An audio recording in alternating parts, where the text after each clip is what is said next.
आज से करीब 100 साल पहले 1930 के दशक में दुनिया महामंदी यानी ग्रेट डिप्रेशन से गुजर रही थी। जहां देशों में ओलंपिक की होस्टिंग के लिए होड़ मचती थी, वहीं उस वक्त मेजबानी के लिए केवल अमेरिका आगे आया। 30 जुलाई 1932 को ओलंपिक शुरू हुए तो वहां ओपनिंग सेरेमनी में रिकॉर्ड 1 लाख से ज्यादा लोग पहुंचे। परंपरा के अनुसार ओलंपिक की शुरुआत उस देश के राष्ट्र प्रमुख करते थे, लेकिन इस आयोजन में तत्कालीन अमेरिकी राष्ट्रपति हार्बर्ट हूवर पहुंचे ही नहीं। ओलंपिक के किस्से सीरीज के तीसरे एपिसोड में जानेंगे आखिर अमेरिकी राष्ट्रपति ने क्यों खुद के ही देश में ओलंपिक का बॉयकॉट किया। साथ ही जानेंगे वर्ल्ड वॉर के बारे में, जिनके चलते 3 बार ओलंपिक नहीं हो सके। सबसे पहले विश्व युद्ध की वजह से ओलंपिक टला था। पहला विश्व युद्ध शुरू होने से पहले 1912 में स्टॉकहोम में ओलंपिक गेम्स आयोजित किए गए, जहां तय हुआ कि 1916 के ओलंपिक बर्लिन में होंगे। ओलंपिक के फाउंडर क्यूबर्टिन और आईओसी का मानना था, अगर ओलंपिक विश्व युद्ध के दौरान होगा तो पूरी दुनिया में शांति रहेगी, लेकिन इससे पहले ही जर्मनी समेत पूरी दुनिया विश्व युद्ध की चपेट में आ गई। आईओसी ने दूसरे देशों में भी ओलंपिक कराने की कोशिश की, लेकिन सफलता नहीं मिली। आखिरकार 1920 में 8 साल के इंतजार के बाद बेल्जियम के एंटवर्प में ओलंपिक आयोजित किए गए, जिनमें जर्मनी, ऑस्ट्रेलिया, बुल्गारिया, हंगरी और तुर्की जैसे देशों के खिलाड़ियों को शामिल नहीं किया गया।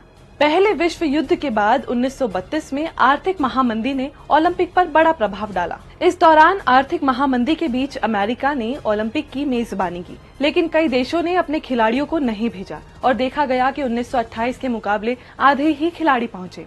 डिप्रेशन के कारण 2 से 3 महीने तक चलने वाले आयोजन हफ्तों में ही सिमट गए। खर्च बचाने के लिए मेल एथलीट्स को हॉस्टल, अस्पताल, डाकघर और स्कूलों में ठहराया गया। यही वो समय था जब अमेरिकी राष्ट्रपति हार्बर्ट हूवर मंदी के कारण ओलंपिक की ओपनिंग सेरेमनी में शामिल नहीं हुए। कहा जाता है कि वो पहले विश्व युद्ध के रिटायर्ड सैनिकों का समर्थन कर रहे थे, जो मंदी के दौर में सरकार से बोनस की मांग कर रहे थे।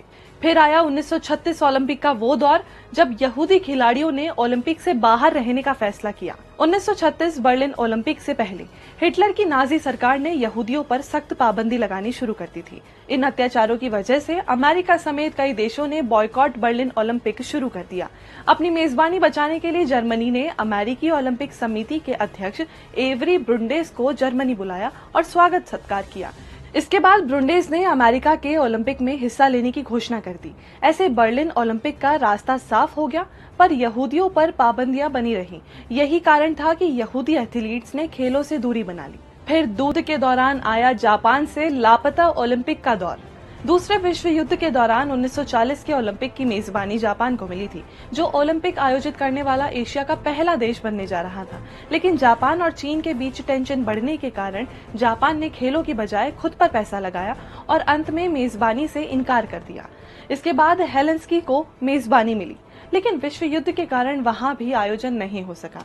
आखिरकार 1948 में लंदन में ओलंपिक शुरू हुए, लेकिन जर्मनी और जापान के खिलाड़ियों को इसमें एंट्री नहीं मिली। फिर ओलंपिक के मैदान तक पहुंचा अमेरिका यूएसएसआर का कोल्ड वॉर।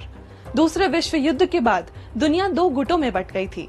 एक तरफ अमेरिका और उसके सहयोगी, दूसरी तरफ सोवियत यूनियन। दोनों गुट खेल मैदान में भी खुद को बेहतर दिखाने में लगे हुए थे। यूएसएसआर ओलंपिक में अमेरिका से आगे निकलने के लिए खास सिस्टम तैयार किया। वो सोवियत एथलीट्स को घर से दूर ट्रेनिंग कैंप में रखते और कोच पर बेहतर रिजल्ट्स का दबाव बनाते, जिसके चलते कोच खिलाड़ियों को अब्यूज करते, उन्हें विटामिन और सप्लीमेंट्स के नाम पर कई तरह की दवाइयां खिलाते। इस तानाशाही स्पोर्ट्स कल्चर का असर 60 के दशक के ओलंपिक में सोवियत यूनियन के बेहतरीन प्रदर्शन के रूप में दिखा।